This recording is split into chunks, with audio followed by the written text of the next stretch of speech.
was like, what's up? What is going on, everybody? Depraved Slasher here. We are back with the Pound and Slash Marvel Media Podcast. I'm Depraved. And I'm Pound. And, yeah. That is the first time he's actually responded.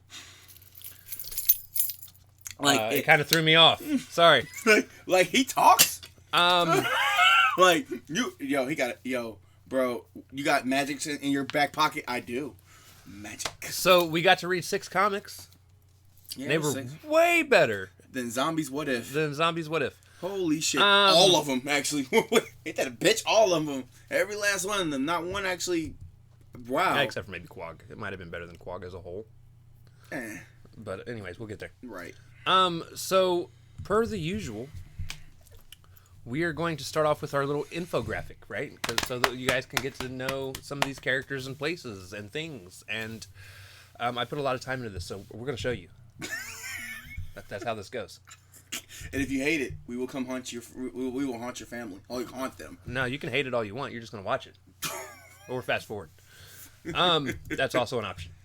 So as you see, this is what we need to know. As you can see, if you were here last week, Thing has replaced one of my pictures because that was my choice for MVP of the 6 comics from last week. Right. The next one will replace Ralph's picture in the bottom left down there. Yeah, we're excited to get this going. So. Starting off with Tales to Astonish, we have Generic Criminal. Right. So this is number 30, and I had to show him because he actually has a main part in the Quag issue. He's just a very generic criminal. Then you also see Quag. Right. And this takes place in an African jungle. That's all we know. Which, interesting how that happened, but sure. And then number 32. We have, it takes place in the studio. Yep. Mr. Jones is the antagonist in this comic. And then Medusa, also known as Medusa. That, spoiler alert. Right. That is the protagonist. Kind of. In a way. Right. Moving on. We've got The Incredible Hulk. We finally jump into The Incredible Hulk, who we were told was coming 30 billion times in Fantastic Four number 4. They were like, Incredible Hulk's coming. Sweet. He's coming. Who's the Hulk? Who is the Hulk? Is he evil or good? We will get to meet Dr. Bruce Banner, also known as the Hulk. Right. Rick Jones, who has never been in a movie, surprisingly, considering he's... Because I'm surprised he's not. At least to my knowledge, he might have been in the first Hulk movie. We'll have to probably I'm not sure. Check into that, because I thought that's kind of weird they never tried to put him in. And he's kind of an important character right now. Like, really, no, like, very important, actually. We get Betty Ross. Yeah. Her father, General Thunderbolt Ross. Yeah. Igor, who's another character that I don't think has been in any of the movies. Damn. He's kind of the beginning antagonist. We're going to skip over the Toadmen. We're going to come back to them. The Gargoyle, who is in this first issue with everyone else, was actually a pretty interesting villain. Yeah. They like using monsters to... I guess that's kind of the thing. Aliens coming from another planet. And then the second issue that we read involves the Toadmen, who they're kind of a meh villain, right? But the issue's interesting because of what happens in the beginning, right? And really throughout the whole issue with Hulk, but we'll get to that too. But yeah, right. Better than What If Zombies. Let's keep going. And the 2 places we're kind of exploring in these comics is Russia. Yeah. And quote-unquote the desert, because they don't ever really say where exactly they are. I'm pretty sure it's Arizona. Yeah. But they just... Could have been Nevada, because that's like all deserty up there anyway, so... True. It could have been either or. Right. It's that open area. But yeah, so that's The Incredible Hulk. Moving on, we also have The Amazing Adult Fantasy, which was probably one of the more interesting ones. Did you find The Flying Man? You finally read it? Yeah, I read it. It was not bad. We get introduced to Dr. Brad Carter. He's an interesting little character. And then his son, Tad Carter. Which, there's a reason I like this little story so much, but we'll get into that later. Yeah, it was like these little, like, tales and fantasy, these are, they're starting to grow on me, because at first I was like, this is boring as shit, except for Jeb, to his point. Jeb is still the MVP of everything. He might. So moving on to the Fantastic Four. Now, last week we split up all the... I split up all the pictures with a picture of, like, Reed and then Mr. Fantastic. I didn't do that this time. I needed space. So, we've got Reed Richards as Mr. Fantastic. Sue Storm as the Invisible Girl. Ben Grimm as the Thing. Johnny Storm is the Human Torch, and we get introduced to Victor Von Doom. Right. Which, goes on to become a pretty important villain. Not just for the Fantastic Four. Right. And it takes place New York, which I did not show New York because everybody knows they're in New York now. But we actually get our first glimpse at least one of Doom's castles. This one I don't think is in Latveria. Right. I think this is before they introduced the Latverian thing. Right. But yeah, that's... I was going to ask you, that is one of his castles, right? I was like, yo, am I seeing things or I'm tripping? Like, bro, that's like one of his castles. Right. So yeah, the infographic is now gone. I can now pull up the... wrong button. I can now pull up the little script that I have. Alright, so going into this Comic Corner, we're starting off with Tales to Astonish number 30, the E-story inside of it. It released April 1st, 1962, written by Stan Lee, penciled by Jack Kirby, and inked by Dick Ayers. Okay, so basically, criminal escapes from the African police. Yep. He steals a car, dumps it off a cliff. For whatever reason. They're still on his ass. Yeah, he's like, I gotta go. He's ready to fight back. He's like, I'm not gonna go out. Yeah, at first, he was ready to, I was like, well. He's like, I'm not gonna give up. You're either gonna kill me or I'm gonna kill you. But then the cliff crumbles. Right, he's like, I'm about to fall off this cliff. Like, why you gotta, no. Usually that's like a thought bubble, but they made it seem like a talk bubble. Like, I'm about to fall off this cliff. I'm like, okay, yeah, you're about to fall, bitch. Like, you see? Like, please help me. Fuck you, bro. He falls into the river below. Really, like fall in the river. The cops are like, he ain't gonna make it. Let's go. It's kind of like basically like the hyenas in Lion King. Right. Simba falls into the rose bush, and then they're like, hey, he's got to be dead. Right, he ain't coming back. Now the difference though is Simba comes back to cause chaos. This guy does some stupid shit. So he runs across a random tribal chief. That is guarding this gate almost. Made of giant logs with spikes at the top of it. Right. And that should have been your first one. You should have just kept going, bro. The tribal chief knows English and says, it tells him to leave because the land is inhabited by Quag. And I'd be like, all right, good job, bro. Roll credits. I'm about to get the fuck out of here, bro. I don't know what that is, bro. But our generic criminal he's like, I'm intrigued. Hides until the tribal chief walks away. Yep. And he climbs the fence. Yeah, he climbs it. He gets on the other side and sees what is a hut sitting in the middle of this field. He builds this huge, like, grass, thorny, spiky fence around the entire, circling the entire thing. Now, here's my thing. So he's making these plans, right? Oh, yeah. He's like, anybody steps to me, I'm beating the shit out of you. He's like, I'm going to pretend to be Quag. Nobody knows what this Quag looks like.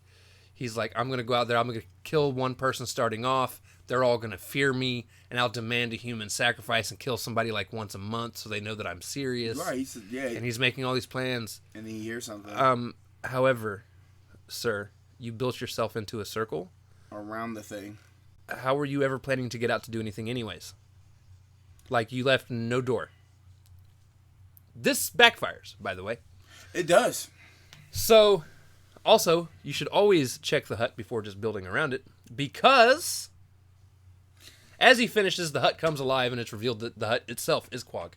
Now, please tell me, how is it you did not once go inside and see that maybe it looks like a tongue and some tonsils or something, Or breathing. Or at least look inside. But that's not the wind, that's breathing. Like, that thing's moving. It's like, right. Or at least, like, see, is that thing moving, like, kind of, like, move? Like, no, that's just the wind. Bitch, it's moving, bro. Now, the reason why this is on the 616 timeline, for those of you that don't know, Quag eventually comes back in the Monsters Unleashed storyline that happened a couple years ago, which I did read that. I didn't recognize Quag, so I didn't know it was a thing. Right. Now that I've seen him in this, now and I can put two and two together, and I'm like, oh. There he is. Makes sense. You say, what happened to that dumb robber? Oh, I ate the fuck out of him, bro. He died, bro. I ate him. But that's how it ended. The hut looked at him, and it was up. Dead into his soul as he got ate up, bro. He ate him. He got him. So, then the next thing we got to read, The Incredible Hulk #1, which is called The Coming of the Hulk. We'll go right into it, man. This dropped May 1st, 1962, written by Stan Lee, penciled by Jack Kirby. This one was inked by Paul Raymond. So, it starts off, Bruce Banner and Igor don't see eye to eye, because Igor's like, yo, this gamma bomb is dangerous. And he did have a point, because, bro, yeah. And Banner's like, you're right, but I'm still going to do science. Science. Right, he literally was like, and he got his face like, if this goes south, I ought to beat the shit out of you. Like, he was trying to fight him and shit, bro. Like, right. Yeah, well, because,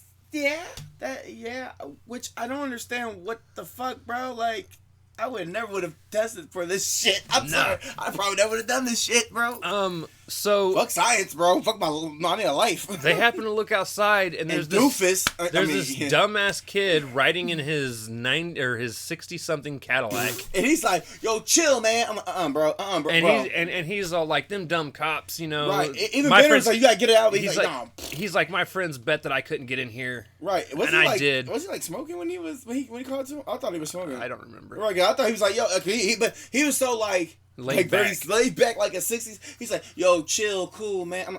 Bro. Do you even know where you're at? How did you even get in here? Right. So Banner tells Igor, he's like, hey, have them hold off on the blast. Igor like, what? I'm going to go out and save this kid. So as he gets out there, he gets the boy, he runs him into a ditch, and Igor sees this as an opportunity. Igor's like, he never liked Banner. He didn't like Banner. So he's like, I'm just not going to say anything. They're going to explode the bomb. He's going to die. Cool. And that's fucked up, bro, Igor. Wow, Igor. That's Igor. That's kind of fucked up, man. That's wow. So while this is all going on, General Ross is irritated because he wants to see this, whatever this is. He's like, this should have been done already. You guys are taking too long. Right. This whole experiment should have been over. We should have been past this step. Betty is absolutely in love with Bruce. Yeah, even though they're not even dating yet. They're not even dating. She's just like, oh, Dr. Bruce Banner. Yeah, they wrote her off like. I mean, I guess that's fine, but at least like give her some sort of emotion. I'd love me some Banner. Like, oh, okay, fuck. So no emotion behind that bitch. All right, cool. I mean, I'm not gonna complain. So he gets this kid in the ditch. The bomb goes off. Yeah, gamma goes off, and it's right. I'm surprised he didn't get both of them actually. And I love how in the comic it's like several hours later he's still screaming. So I'm just picturing him being like, ah, ah, ah. like we're SpongeBob for like 6-7 hours. We're SpongeBob 7 hours later. Ah, like okay. How long is this? Where the hell are you guys at? Like y'all just watching him? Right. Can you hey, you gonna go out there? I ain't going out there, bro. That's gamma radius. I'm not. Right. Bitch, are you crazy? You go out there. I'm too black. I'm not going out there, bro. You see my skin? So I'm not going out there. So they're in this containment part of the base hospital, and we also find out that Rick Jones was the one that brought him, who's also in there with him because he was outside with the gamma bomb. Right. Now he did not get hit with any of the rays. Because he was in a ditch. Because that apparently saved him. Right. What? He should have been like, I'm Rick Jones. Now I got the whole entire Hulk Buster in me. Let's go. So then later that night, Banner turns into a monster. Right. Who's actually pretty smart for a monster. Now, here's the thing. Well, y'all thought he was supposed to have died. The Hulk we know today is not this Hulk. Is not this smart. He does not formulate full sentences. Right. He's just like Hulk smash. And he's not about trying to get rid of humanity either, bro. He's all about. Oh, we haven't got that far yet. Shit, my bad. I'm sorry. There we go. I knew I was gonna get one in. But he's not as smart and articulate as this Hulk is, right, in the comics. And also, let's also backtrack just a little bit. I love how I never knew this was Banner's origin story. So every movie, every cartoon, it's always him working in a lab, and then all of a sudden something happens. Something happens in the lab. Like the army people come in or something. He's been hiding. No. So he's in the lab. They're working on this thing for the government. Betty's usually one of the scientists with him. Right. And they're working together. And then Banner, like something goes wrong. Something explodes. He gets hit with the gamma in there. Right. And then he loses his shit as the Hulk. Almost kills Betty, which is why General Ross is constantly coming after him. Right. Like, that's kind of the story that kind of has gone on in all the shows and movies and things like that. But then you look back. And it's never like that. No. It was a test explosion that he got caught up in. The kid just rolled up out of nowhere, and he saved the kid's life. So the differences are pretty cool. So Banner, like I said, turns into this monster. He's actually pretty smart for being a monster. Right. He ends up breaking out. I'm assuming killing some soldiers. They didn't actually say.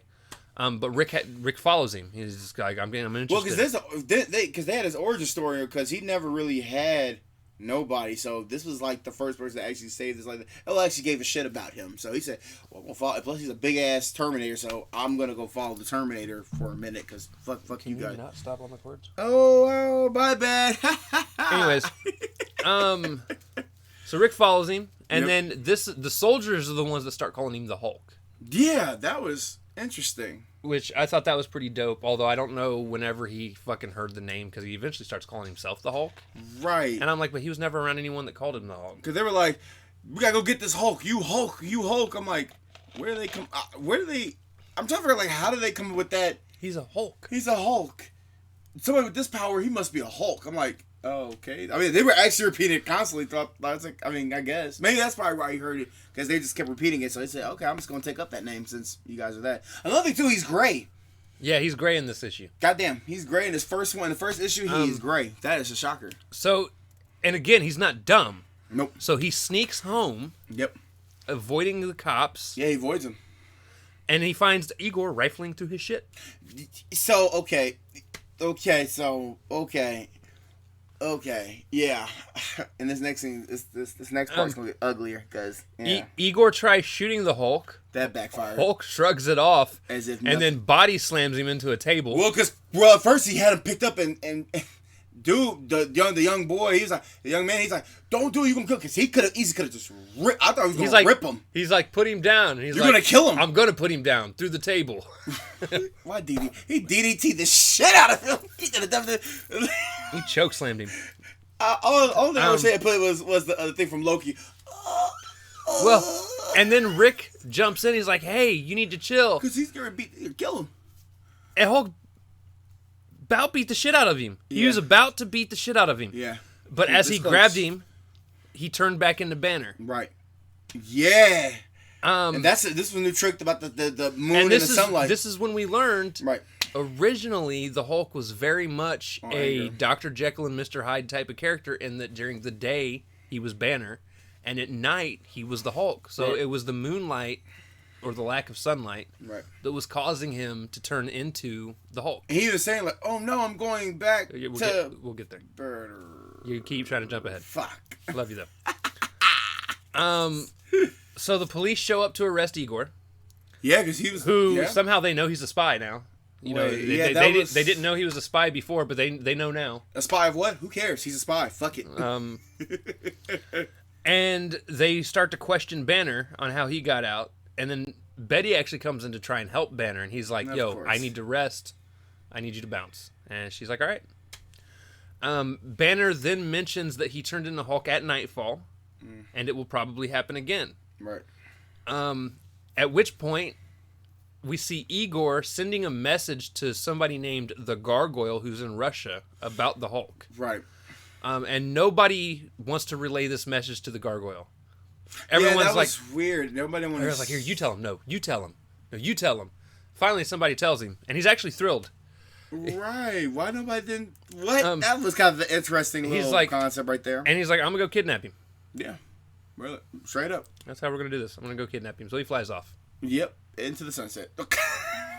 I'm on a mission from God. Leave me alone. Right. We see Banner and Rick taking off in a car. Yeah. As night falls, Banner turns back into the Hulk, and it's actually a pretty cool scene because like he's driving while it's happening, and then all of a sudden the car's like the wheels are gone. It's sitting on the ground. Sitting on the ground. He's like crushed the inside of the vehicle. 900 pounds out this bitch. Yeah.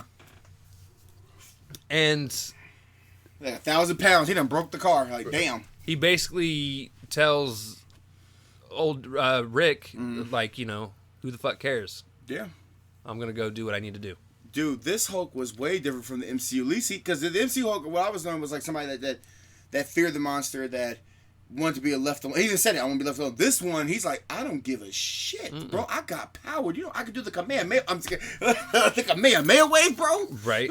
On a cart, like, chug that bitch. With you in it. So we go over. Betty's talking with her dad. She's talking about how upset she is and how bummed she is about Banner and all this other stuff. Betty was kind of like... And her dad's like, go out and get some fresh air. Right. Damn. So she steps outside and Hulk pops up. He's like, hi. Oh, yeah. Pops up. Hi.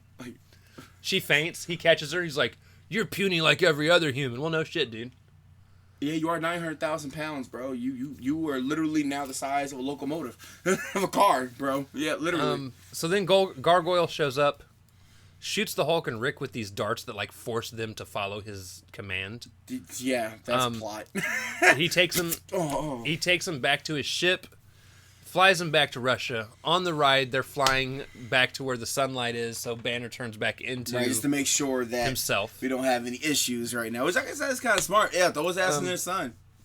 Well, Gargoyle put 2 and 2 together, and that's when he realized that they're the same person. They're the same person. He's like, Hulk was here when we left. Now you're here. That means you have to be the Hulk. I would have lied. No, I'm not. I would have lied about the whole rip. No, I'm not. You got the wrong person. But then Gargoyle like breaks down. Yeah. And he's like, I just want to be a normal person. Everyone my whole life has made fun of me for looking the way that I do. I just want to be normal. Banner's like, I can help you by using Gamma, but it's going to sacrifice some of your brain, like your brain function. Like you're going to look normal, but you're not going to be smart anymore. Bro, this all reminds me of Johnny basically blinding the dude, the hip. Right. Like, when I'm seeing this, I'm thinking, like, what is happening right now? Miracle Man. Miracle Man. I'm like, that's all I can think about is, like, this is about to end bad. First of all, aren't you caught them. Now you're, what? Okay, sure. Right, so... Break down crying. So Gargoyle's like, yes, please. No. He's just saying no. Like, what? This is not going to end well, bro. But it does. Yeah, it does. Banner uses the Gamma. Yeah. He fixes him. He looks like a normal human being, which is what he wanted. Right. And then he sends Banner and Rick on a ship. He's like, hey, you guys can go home. And then he does one of the most heroic things ever and blows himself up as well as some of the Russians that were in the Russian base with him. Gargoyle is no more. Well, I mean, he's everywhere. He's kind of over there. He's kind of over there. He's a little bit of him over there. He got on Steve. Poor Steve. Steve. First day of work. Moda, this is my first day of work. I lose my arm. But that was the end of the episode. They landed back at home, and that's how we ended the first issue of the Hulk. And again, I actually really this was good. Enjoyed the issue. Yeah. It gave me again. I never knew Hulk was a Hulk by night, Banner by day kind of mentality. I had no clue of how the original origin story happened for the Hulk. I've always just assumed that what they did in the movies was right. I didn't know he was gray starting out. I thought he was always green. I knew he was gray starting out. I didn't know that. I didn't know how quick he turned into green, because he's green in the next one. Yes, he is. And there's a little snippet about that, too, why he's green. Because at first they were going to keep it gray, and then they were like, nah, let's keep it green. Let him look more monstrous. Because this one, he looked somewhat kind of human-esque in a way. This one, they made him try to look more like a monster, because that was what they were going for, like a monster type issue. So they kept it in. That was a fun fact I learned from, because Stan Lee wanted to change it, so it was his call to change it green though. So then we get into Tales to Astonish issue 32. Oh yeah. We're reading the story The Girl in the Black Hood. Hey. This was released June 1st, 1962. Written by Stan Lee, penciled by Jack Kirby, inked by Dick Ayers. Stan Lee, he's just dropping these shits like dimes, bro. Right? Literally, like, good lord, man. So this one, we see an art exhibit. People are loving the photography that's hanging up. Yeah, they're all having a moment. They're all talking about how the photographer never shows her face. Ever. In anything she does. Anytime you get pictures taken by her, never shows her face. Bitch, because she's... no, for real, she's ugly, bro. So then we get the villain, who goes by the name Mr. Jones. Generic villain number 2. They must have been working together in the same issue. So at least this one had a name, though. Yeah, right. The other one didn't. They never said his name. Nope. He just we're gonna call him that asshole. That asshole. This is asshole number 2. So, Mr. Jones makes this. Miss Jones. Miss Jones got a yellow bird. Got a pretty. Sorry. Makes a plan to rob her. So he calls her, sets up a photo shoot. Yeah. So, he's going to set up a time to be able to meet. She's like, next Thursday. He's like, all right, cool. And he's going to go basically rob her, force her into a probably snuggle struggle, because that's the time frame that this is all in. Snuggle struggle. You're not supposed to say the R word. Oh my god. We did in a reaction a couple nights ago, and honestly, nobody said anything. So. Oh my god. But we're gonna stick with snuggle struggle. I like that one though. Snuggle struggle. I was like, wait, what? I had to think back what he just said. Like, what? He shows up finds the safe immediately. He's like, I bet it's behind that painting. I was right. Who writes? Sometimes I wonder who writes this shit. Sometimes. I mean, it's cool. I get back there. It's like, I found it. I'm like, are you sure? Just move the book. Well, if we go equal distance between all of them, we'll find Monster Isle. Literally, and somehow we found Monster Isle, but just go equal. Sorry, this is last week. You guys had to be there. Right there. So he gets in there. He finds out where the safe is pretty quick, but then she's like, "Hey, we're here. You know, you're here. It's time to take your pictures." And he's like, "Oh, I forgot about this. Okay." Right. So he goes in and immediately pulls a gun. Right. I was like, "Where'd you?" And it's like, bro? "So in case you didn't know, I'm actually here to rob you, yo." Bro. So take off that he's bro. Like, he's like, but before I rob you, right? And he pretty much tells her, and I am going to kill you. Right, damn. You're going to show me your face. And she said, oh, you want to see my face? She's like, no. Right, first she said no. She said no at first. And he's like, no. Right. You're going to show me your face. He's like, oh. Or I'm going to pull the trigger. He's like, I'm even going to give you a countdown. I'm going to give you 3 seconds. She's like, no. And he's like, 3, 2, 1. All right, I'm going to have to shoot you now. And she's like, all right, you really want to see my face? Right. He's like, did I just count down for nothing? No, I'm throwing that in. That's what I would have said. I mean, I'm already fucked anyway. Let's just see where this goes. Like, shit. Bro, all he had to do was just leave. He could have just survived this. Right. And she's like, there's a reason my name is Medusa. Right, because that's what they kept saying, like, at the beginning, Medusa, and I was like, Medusa? Really? And she goes, if you say my name quick enough, you'll know why they call me that. Right. And she rips up, which is Medusa. Right. She rips off the hood, and it is Medusa with the snake hair. Right. He's frozen in place. Right, in place. Frozen place. That's where that issue ends. Right, gotcha, bitch. Gotcha. She's going to reappear later. Where is she? Thor, I think.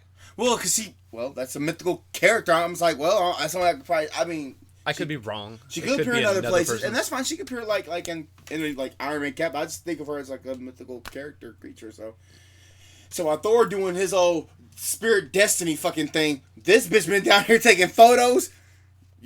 That happened way before. I know that way before. We're doing the tribal spirit. You up, brother, taking pictures and stuff. Shoot, Nat, don't bother me. I got him too. Look at that. Oh, you dead, got him, bitch! Get off my hand! Get off my hand, you disgusting little fucker! All right, so gotcha, bitch. That's how that issue ends, and then we go into the Incredible Hulk #2. This was called The Terror of the Toadmen. This is an okay title, I guess. This was released July 1st, 1962. Written by Stan Lee, penciled by Jack Kirby. We finally see Steve Ditko come back as the inker. Yeah, I was wondering, and like I said before, this is the one where you see him green, and they were gonna keep him gray, and they said no, leave it like green. Let's let him be the monster that he wanted to be, because it seemed like in the first one y'all wanted him to be this type of monster anyway. So let him go with it. Now this was actually my second favorite comic of all the ones we read. Yeah, this is interesting. The Toadmen are dumb. But everything happening around them was done really well. Bro. So we start off with the Hulk coming from the swamp, like he's Man-Thing. Right. Bitch, what? Just terrorizing people. What? Yeah, he is. This is crazy. He's like the Thing. He's except he doesn't have a team to rein him in when he loses his shit. Yeah, all he got is Betty. Betty just faints. Betty's like, "Oh, Hulk." Hey, right, and where the hell is Richard at? Richard, you fail. Like, aren't you supposed to be calming this Rick? Aren't you supposed to be calming this motherfucker down? Like, nah, he was taking a smoke break. So yeah, he's like terrorizing people. Rick runs in. He's like, "Hey, don't shoot him! Don't shoot him!" Right, I'm like, Rick, there you are. I'm the only person he listens to. I'll lead him away. Right. So he leads him away from civilization, and the cops were just like, "All right, cool." He wasn't just terrorizing people. Cool, take him. Sure. And then we get like, you gonna stop him? They ain't balls enough to stop, bro. I wish they would. And then we got our normal, it goes back. Thankfully, it was only like one flashback, but it's a flashback on the origin story. Right. Because Rick's kind of telling what happened. Right. And then all of a sudden we see that the Toadmen are approaching Earth, and they lock on to who their scanners are telling them is the smartest human person on the planet. Right. Banner.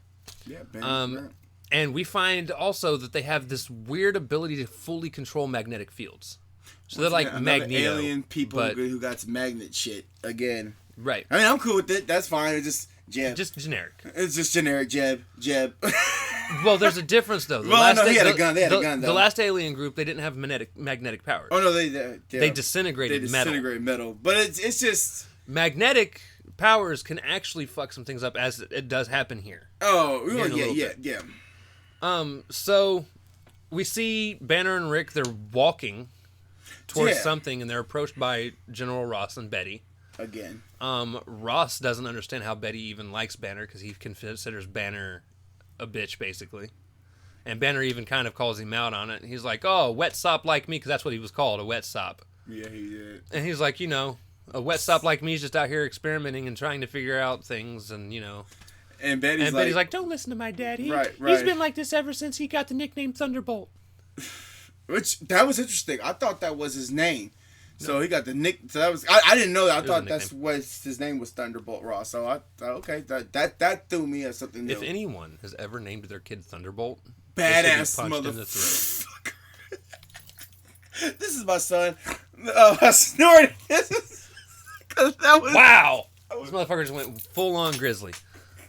Nah, so. Because he said Thunderbolt is. Can you? This is my son. What's your son's name? Thunderbolt. Bam! We're calling him Teddy. Just straight clear. I can see you just straight clearing up. Just like, damn, Nick, did you have a hip? Yeah, I told you.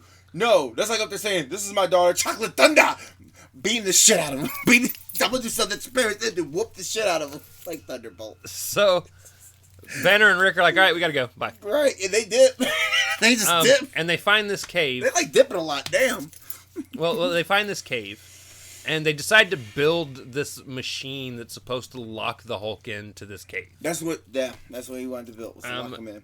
Apparently, this machine moves a 10,000 piece of stone, 10,000 pound piece of stone. That the two of them somehow had to push onto it to work. Anyways, which I don't know how the hell. I guess he must got Hulk powers too. I guess. I have no clue. He hit the radiation after all, bro. I told you. But they're interrupted in the process of doing it and kidnapped by the Toadmen. Oh no! Dun dun dun! Dun dun dun! Where are we going? Where are you taking me? The Toadman to take you back. They demand Banner tell them all he knows, or they will destroy Earth. Banner's like, no. And they were like, "What do we do now?" Okay. They decide to put Rick in an escape pod and send him back to Earth because that's a thing. Well, they got what they wanted. They got Banner, so who gives a shit about Rick? They should have just killed him then. That's what I'm saying. I don't understand why they didn't just kill him. They're like, here, vaporize him. We need you in future episodes to annoy the shit out of everyone. Right, because I don't give a shit about Rick anymore. Rick, you was good. You was good for 2 issues. Oh, that's okay. Oh no, my favorite moments happens in this issue here a little bit. Yeah, he's fantastic. Yeah. So they end up on the dark side of the Earth, and Banner turns into the Hulk. Yeah. Makes light work of them, fucks them up super quick. Yeah, it was like barely inconvenience. And decides he's going to use the spaceship to attack General Ross's base. Yeah, this is some villain shit. I'm like, bro, I've never seen Hulk do this before. Right? This is, whoa, bro, what? So then Ross ends up shooting him down. Yeah. And since it's daylight, Banner's now back to being Banner. And he's arrested for treason. And the Toadman, while all this is happening, is tunneling below Earth. Yeah, because no one gives a shit about Toadman. So that they aren't seen. And they end up shooting off their flare to signal the fleet to come and invade. We then see Betty pleading with her dad. Like, please don't do this. Her dad's like, yo, it's up to Washington to decide what happens. Right. And he's then called and told that an armada of ships has shown up. Yeah. And they plan to they end up taking over the airwaves and basically threatens saying, we're taking over. Yeah, they were like, yeah. And if you don't comply, we're going to drag the moon closer and closer, causing the world to fall into chaos. Bro, what type of Men in Black shit is this? Like, fire Orion's belt. Until the moon crashes into Earth, which is a new movie about that, by the way. Anyways, so that's what their whole plan is. Which actually is a pretty diabolical plan because as the moon gets closer to Earth, it would cause, because of the magnetic fields, it would cause larger tsunamis, right? Earthquakes. Because you're pulling it toward us, so it's like, well, this is all bad. A lot of fucking. Well, you said magnetic can actually do this, so they're just pulling the bitch until I guess it just crashes into Earth. Right. Banner then turns into the Hulk. Oh, he's like, fuck that. Starts to destroy some shit. Flip it away, bitch. Literally. Hulk goes to General Ross's house where he finds Betty, and then the army shows up to fight Hulk. They do some off the wall shit. Now let me. Betty. This is my favorite part of the whole episode of this whole issue. Oh god. Rick runs in and is like, "Yo, you need to calm down." So where the hell, Rick? Where you come from? And Hulk, backhands him, dude. Right, because I'm like, bitch slaps the fuck out of him. He's like, for me, like, he came out of nowhere. And I'm like, bro, if he don't, and I said, oh, he actually, I was like, he's bro, like, you need to chill. Bam! Gave him the most beat, bro. That was he serened that bitch. He's like 4. Oh, that ball's going far, bitch. There it is. Because I was so mad. I'm like, first of all, Rick, why are you here? Like, how did you, what? They didn't make tracking devices in the 60s yet. You just got to follow the instruction. Just follow the instruction. So Hulk takes Betty hostage. He's like, I'm going to take you hostage. I told you some freaky shit next issue. Hulk takes her back to his lab. Yep. And says humans will pay for what they did to him. So he doesn't want to be Hulk. There's still Banner in there. Oh, yeah. But he wants to get rid of the humanity. Very mad. Yeah. That's what I said. He is very pissed off right now. He's so mad. He don't even want to be with humans no more. Wait, what? But humans made him into a monster. Yep. He was one of the humans that made himself into a monster. You didn't have to save Rick. The bomb. If anything, he should be going after Igor, but that's a whole other story. Should have DDT Igor to maybe the people that pushed the button, but it wasn't even necessarily their fault because Igor didn't say nothing. Right, really, it's Igor. It's just Igor needs to be going to a. Igor should be bent over and take the Hulk ramming. Why did he? Yo, that'd be funny. And then Hulk takes Igor. Like, so Igor's hostage. So we know where this is going, guys. So then Rick runs in again. At the beginning, he's like, yo, look, bad things are happening. The world's about to get fucked up. We need you right now. Like, stop being a destructive dick. We need you to be a somewhat hero right now. Dick. Be a somewhat hero dick, please. At which point, an earthquake happens. Yeah. Everyone falls. Yep. And out of nowhere, the sun rises. Hulk becomes Banner again, which is probably a good thing since Betty was knocked out. She doesn't know Hulk is Banner. Banner is Hulk. Right. So they can keep playing this for another 12 issues. They put Betty on a couch, throw a cover over her, run off to go find a gamma gun to see what happens if they shoot the gamma gun at the magnetic energy that the Toadmen are using. Sure. Because that's a thing. The police show up. Oh yeah, they come while he's working on getting this gamma gun put together. Right. As they break in, Rick sprays them with the fire hose that was laying around. Because the fire hose is just kicking it. And somehow the fire hose became a hydro pump attack. Hydro pump! Psst, right. Like, back the fuck up! All of a sudden, he's Hydro Man. It's so strong. You guys got guns. Y'all can't just shoot this. We can't get to it. The water. Like, bruh. So Banner shoots the gamma gun at the fleet, which reverses their polarity. Yep, and they start flying off, which they're supposedly stuck in space from now on, flying off out of nowhere. So, first of all, the one dude blew up. Banner wins. This fatality's flawless victory. So the first dude blew up. The second people, they're just in space. They go bump into Thanos.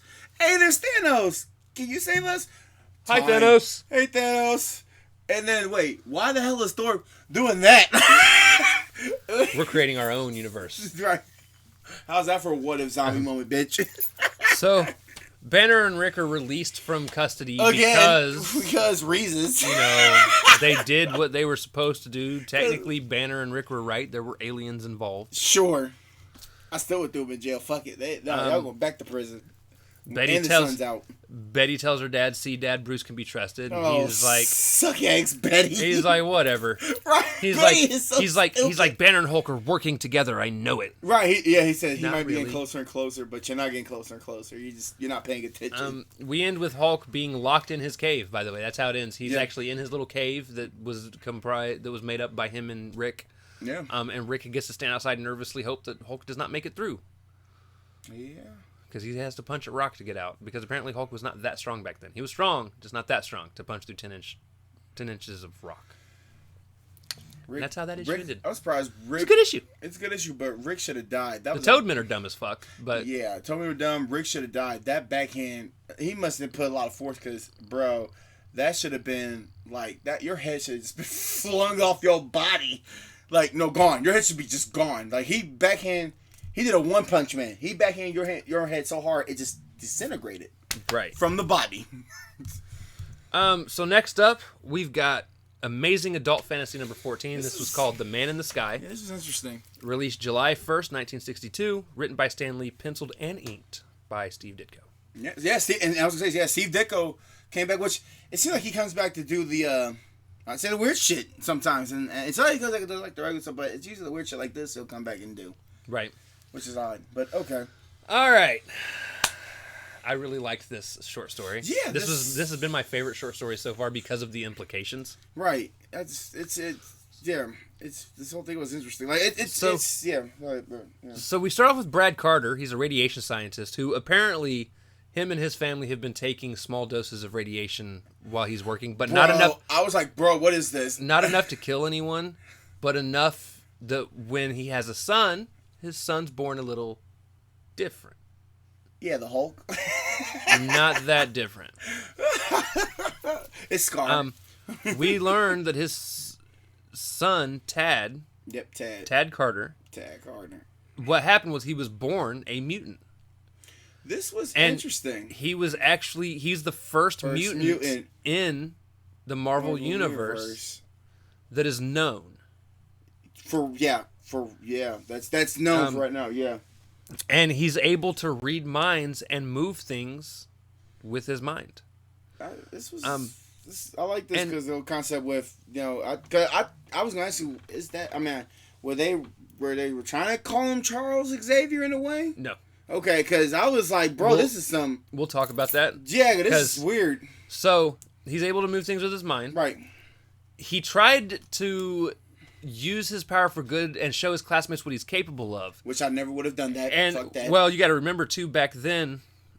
at that time, there were no other mutants, so he wouldn't know how people reacted. He was probably just be like, look, I can use this ability. And look what I can do. And it can actually help people. And they were like, we didn't give you permission to look in our minds, you freak. And now we get where the whole X-Men story kind of stems from. Like, he's different. They don't like different. That's interesting that Stan Lee did that, bro, because it's like... And this was before the X-Men were even around. Right, because he put that in there just to give a little dab, like... Stan Lee is a genius, because... Wow, okay. So they go to jump him. Right, and he just starts flying off. Now, at first, I thought he was flying himself. No. And he was not. No, he wasn't. We come to find out he's being telepathically spoken to. Yeah, something was talking to him. And carried, and it's a voice that told him that mankind isn't ready for people like them. Right, not yet. He's being flown to safety until humanity is ready. Yep, yeah. Now, when I was doing this, I thought the voice that was talking to him was Professor X. Okay. I was wrong. So here's the thing. I thought voice-wise, because you got to think about it, Professor X is known for contacting mutants. Yeah, he's trying to get doing them the Cerebro thing. Yeah. But the picture drawn looked kind of like Magneto, like an older Magneto. So I was like, something's not adding up. He would have to be. So universe. It actually turns out, and I don't remember the name of the group. I did look it up to see how Tad plays into everything. Right. He comes back for a much smaller role later on down the line. There's this group of mutants that isn't the X-Men. It's not the Brotherhood of Mutants. It's nothing like that. They're a small group, and I don't even remember what their name is. I don't remember what their leader's name is. Oh, no. But their eventual end goal is to join the fight of mutants versus humans that they feel inevitably will happen. They're not going to start it. Well, yeah, Magneto will kind of start but they plan to join it when it does inevitably happen, and they're going to be on the mutant side.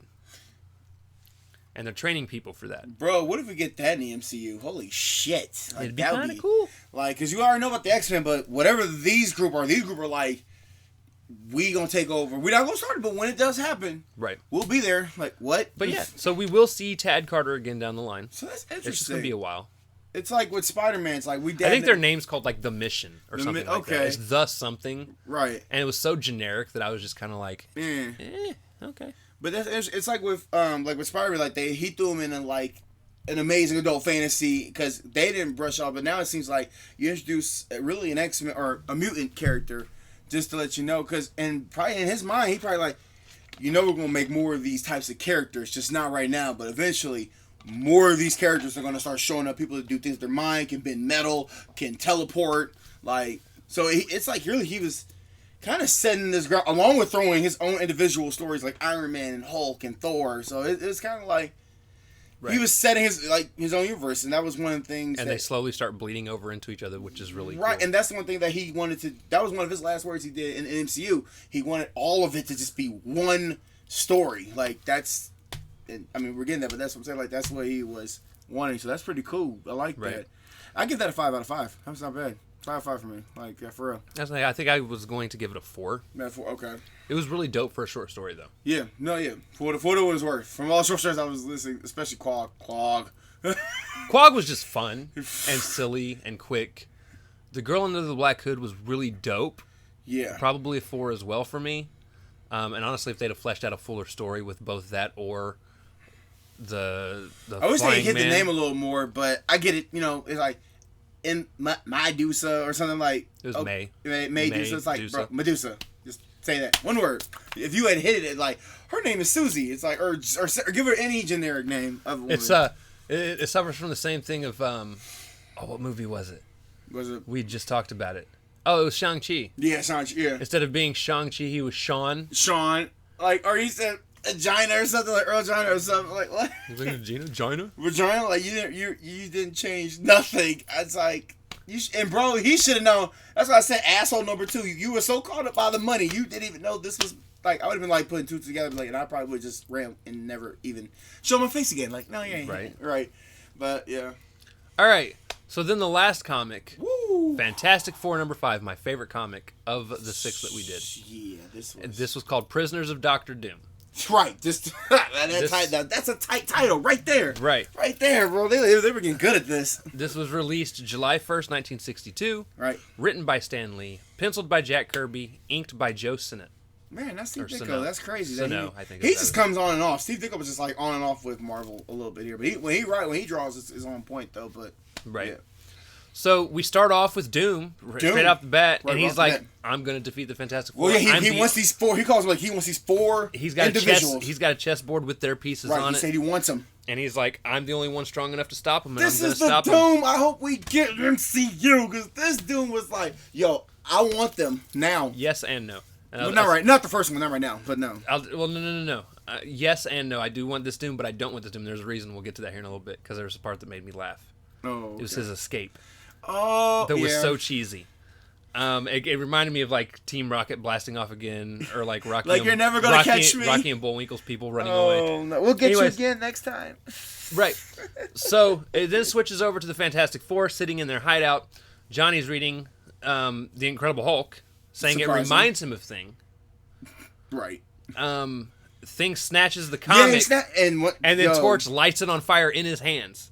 Yeah, which was pretty fucked up. Right. He said, "Hey, I already read the bitch. Flame on, bitch. I got you." So then the fight between them starts again. Mr. Fantastic wraps up Thing. Invisible Girl sprays Johnny with like the fucking fire extinguisher, and he's like, "I'm just trying to have some fun," and she's like, No, we're not doing this again. Y'all need to stop. We done did this for like 5 episodes now. Like what? Like 5, right? Yeah. And then all of a sudden, Dr. Doom drops this net over the entire building. Yep, drops the net. Goddamn, he got a big enough net to drop over. Well, I guess he would, wouldn't he? Fuck, man. Right. And he basically tells them, he's like, you guys cannot get out. This net will not allow you to get out. And Reed recognizes his voice, and he realizes it's Victor Von Doom.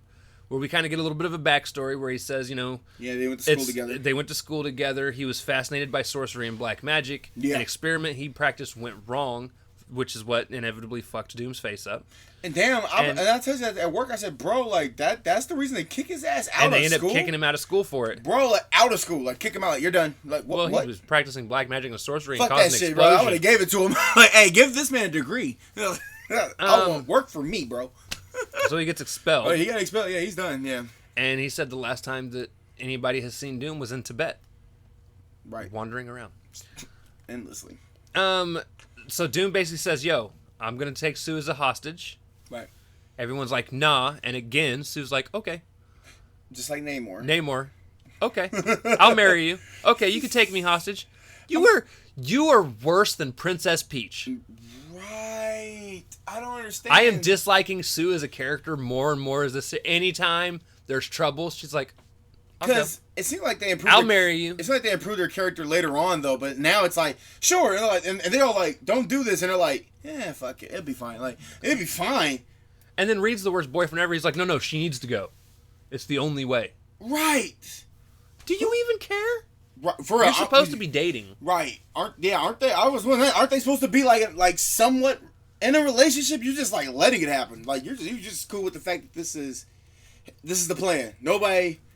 Damn, why do I take Banner? Like, he doesn't care when Ben is like, I want to fuck your girl. Right. He doesn't care that Namor was like, right, I want to marry and fuck your girl. Right. He don't care. And now Doom's like, I want to kidnap and probably fuck your girl. Fuck your girl. And then put and Reed's like, babies in her. And Reed's like, both Reed and Sue are like, okay, how did this relationship last? Somebody tell me. Maybe he wants to marry me and fuck me too. Like, why? Like, bro, do something. You'd be able to give a good reach around. Anyways, sorry. Johnny wants to. Let me. Johnny wants. So. I want to. That's just. It don't matter. So right, stepsisters. So she agrees, and Reed's okay with it. Right. After taking her hostage, he then demands that they board his ship and agreed to not attack him. And they just. What the. Okay. So then they enter a cage where they're carried off to his castle. Right, what the fuck? In a faraway land nobody knows about. It's not even Latveria yet. It's Never-Ending Story. Look. Never-Ending Story. It's a fantastic movie. Stay out of the swamp stuff. Swamp of Sadness can eat my ass. All right. So then Doom wants them to carry out a mission. Of course. Which is by far, by the way, the coolest mission so far in this entire that's cool. Marvel it's just universe. Why? Like, nobody, so they're not even going to try to fight, bro. They're like, fuck it, let's do it. What's the mission, bro? I want you to carry out a mission. Nobody I want you to go into the past. Right. Using my time machine that I've created, because we're supposed to trust that. Right. And steal Blackbird's treasure. Let me tell you. And bring it back. Bro, like Doc Brown, for real? Like, this is not happening. You will have 48 hours to complete your mission, or I will self-destruct. No, he doesn't say that. He should have. That would have been great. He does say though. I will kill everybody. He's like, yo. Well, no. So the group ponders, and Reed's like, look, he's a lot of things. You can't ponder now. You in the fucking bitch now. Like Reed's like, he's a lot of things. He's not a liar. He will bring us back. And everyone's like, first of all, okay. First, bro, dude. What they made him? They was fantastic. Just a bitch. Now those one call bitch. That's a bitch, ladies and gentlemen, right there. This man's like, I'm a ponder. No, you can't ponder. You done walked your happy ass in this motherfucking ship. We can't even ponder. If he locks us in, we're in this bitch. We just gonna have to be little pirates from here on out, bro. So shit. What? So they get there. Right. They get teleported. Oh, it worked. Goddamn. Yay. And they end up scaring off some actual pirates to basically steal their clothes. Yeah, which I guess, sure. And they end up going to a bar where, by the way, they get roofied. Yeah. And then carried aboard a ship. First of all, with the powers I got, if I had those types of powers, I would have just took the ship by force. By fucking force. Took what? Like if I had like Johnny Storm's powers or Mr. Fantastic or even the Thing's power, I would have just took a ship of pirates by force and kicked everybody out. No, they were trying to find Blackbeard. Oh, they're trying. I forgot. When you're trying to gather intel, you can't just go in swinging because you kill somebody, you're not gonna get any intel out of them.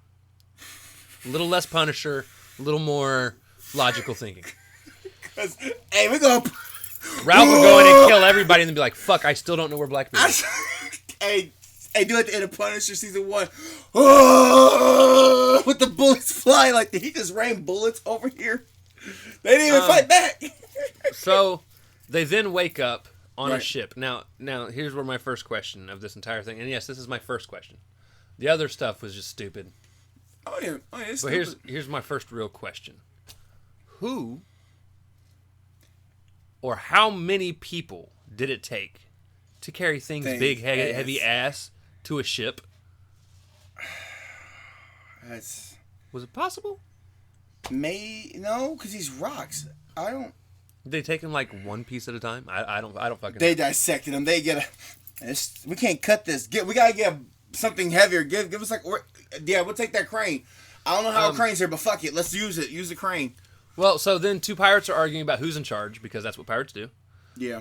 And then the Thing breaks through the floor, drags one of them down like he's the Undertaker, dragging somebody down through the fucking ring. Hey, wait, he did. How's that for a Punisher moment? He took that bitch down. Oh, no, he got me. I bet, bitch. Goodbye. And then he's attacked. I guess. All their asses. Yeah, the Thing just went there and just punchy. And then Mr. Fantastic joins in the fight by fighting the people in the crow's nest while still standing on the ground. Yeah, he stretched and then fought the one dude up on the crow's nest. And then, what was it? Johnny just flamed on and just burned everything. No, Johnny doesn't even flame on. But that's right. He melts the pirate's blade. Like a blade swings at him, he melts the blade. That's what I said. That's why I was reading. I said, apparently they don't seem to be minded to do some Punisher shit. Like, they don't give a shit. But, because 60s logic, Blackbeard's ship shows up. Oh, yeah.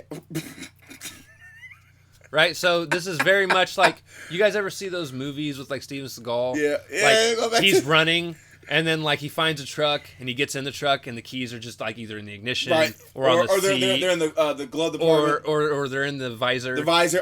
Oh, caught it. Yeah. So the ship just shows up. They're like, oh, hey. Oh, you said that 60s logic. That's so fucking 60s logic.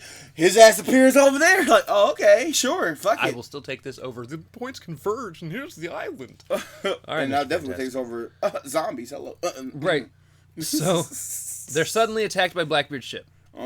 And this is when they start using their power. So Johnny flames on. Yep. And burns down the sails of Blackbeard's ship. Oh, he burned that bitch. And then flies close enough to the water for it to steam up and create a cloud of steam, which I thought was actually really cool that they did this. That was probably the smartest thing other than blinding somebody. Thank you, God. They gave Johnny some thought process here when using his He's been more intelligent about things, if you think about it, than even Reed. And Reed's supposed to be that's so sad. One of the smartest fucking people. And that's so sad because sometimes Johnny sort of does some dumb shit. And Reed is just like, okay. What? So, yeah. So then, after he clouds up the area with steam, Mr. Fantastic stretches himself all the way to the other side, holds on, and then everyone runs across him. Now again, cool. How did the thing not weigh him down and make him bend into the... I'm just saying, thing has got to be several thousand tons. It's... You do a say about... Not 1,000 tons. He's probably several tons. You do a say about element, like, quick question. How are you not going down into the water, bro? Like, okay, sure. So they run across, they attack, and everyone believes that Thing himself is Blackbeard. Yeah, it was Blackbeard.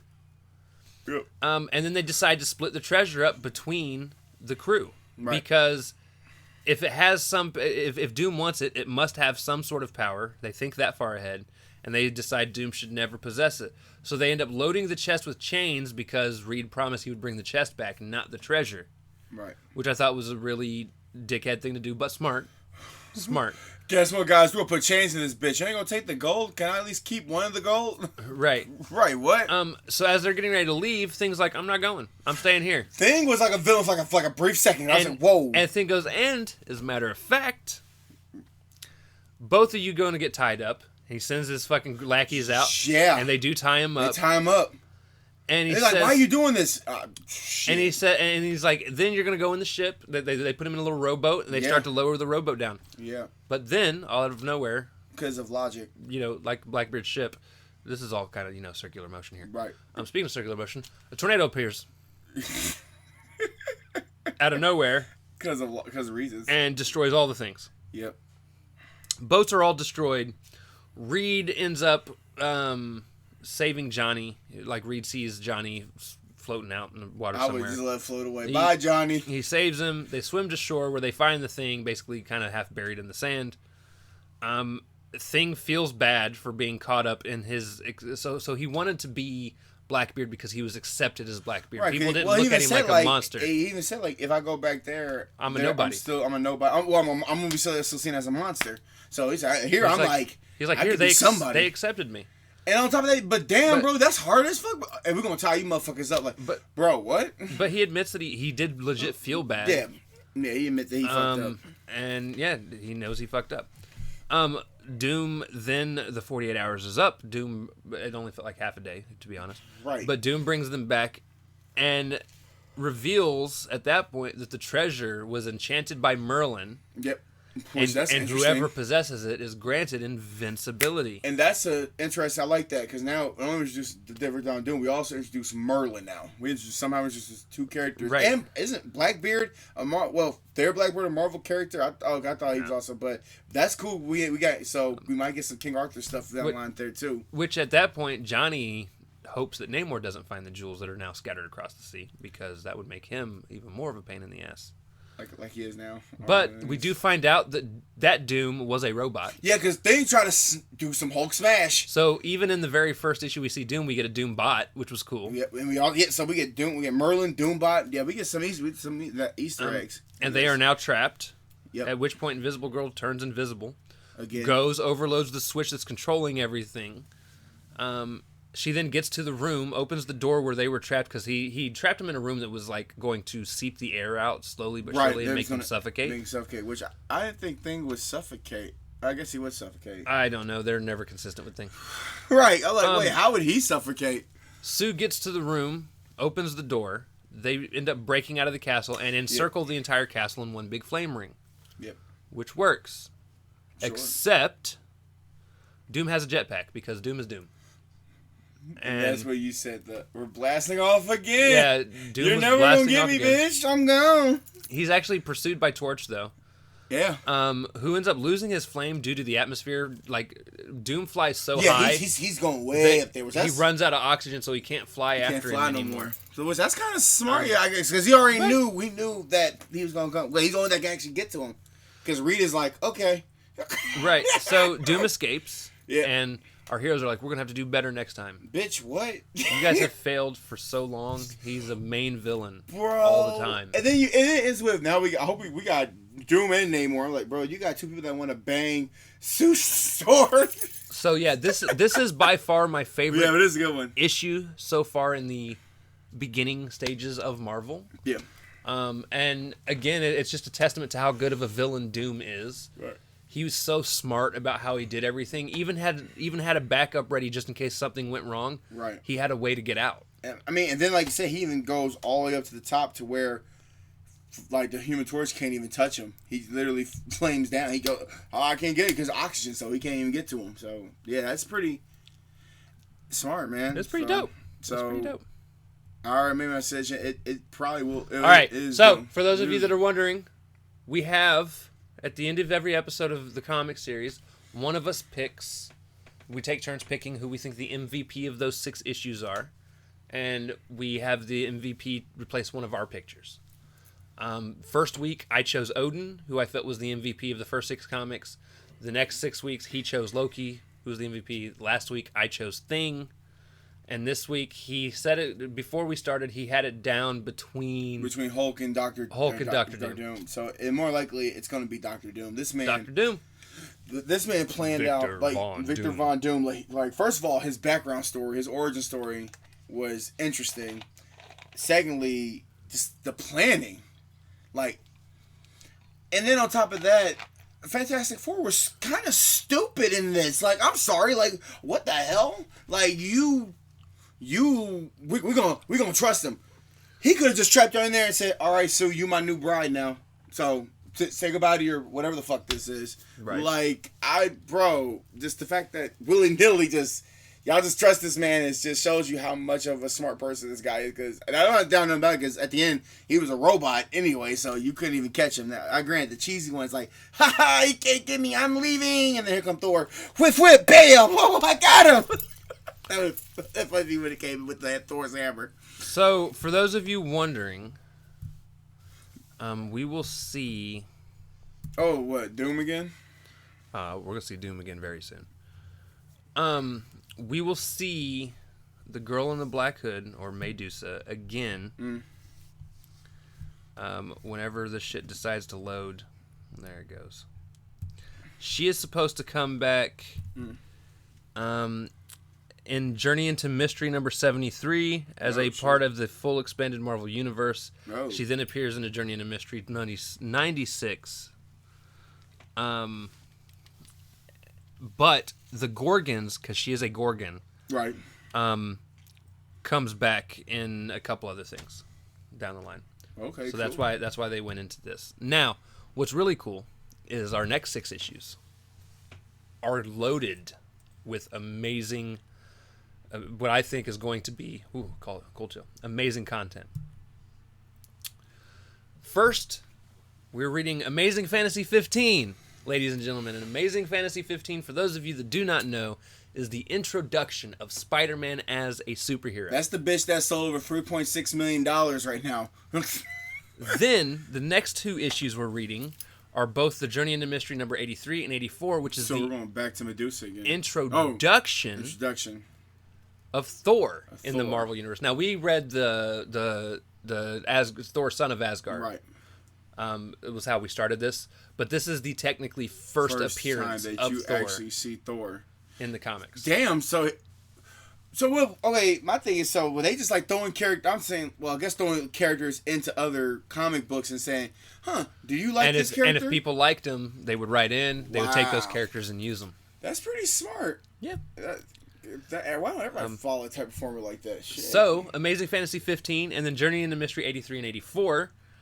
And then we're going to get The Incredible Hulk number 3, where he's apparently captured and then thrown into outer space, where he's banished. Again? And then Fantastic Four number 6, which is Doctor Doom teaming up with Namor to fight the Fantastic Four. Well, he kind of hinted it, though, or one of them hinted it, said, well, now we got 2 villains we got to worry about. I said, haha, I bet. Yeah. And then we're going to end with Tales to Astonish number 35, which is when Ant-Man comes back. He's not going to be a bitch again, hopefully. No, this one I think he's actually Ant-Man. Cool. As opposed to being... I'm afraid of ants. Weird dude. But yeah, so that's next week. Hopefully you guys are ready for all that. That's going to be a lot of fun. And I think we're done. You were like half off screen. You leaned back at some point, and now you're like... Because I'm a fucking awesome person. I'm that good. It was not intentional. During the last one, he was actually kind of closer to me. And now somehow... And he's moved back since then. I think it was during our break. You didn't quite pull your chair back. And I just came in. But all right, so we're going to bounce out of here. I got to pee. We love y'all. Thanks to everybody that showed up. Yeah. Excelsior. All 9 of you people. You guys are awesome. Spread the word. We're going to be talking about more superheroes, more comics. More news. More love. More everything. Don't let that what if episode happen We've got secret plans for all of you that we cannot reveal, but you won't even know you're a part of it until it's over. That's how cool this is. We're just fucking awesome, man. All right, so with that being said, we love y'all. Excelsior. See you next week. Yeah. Bye. Deuces.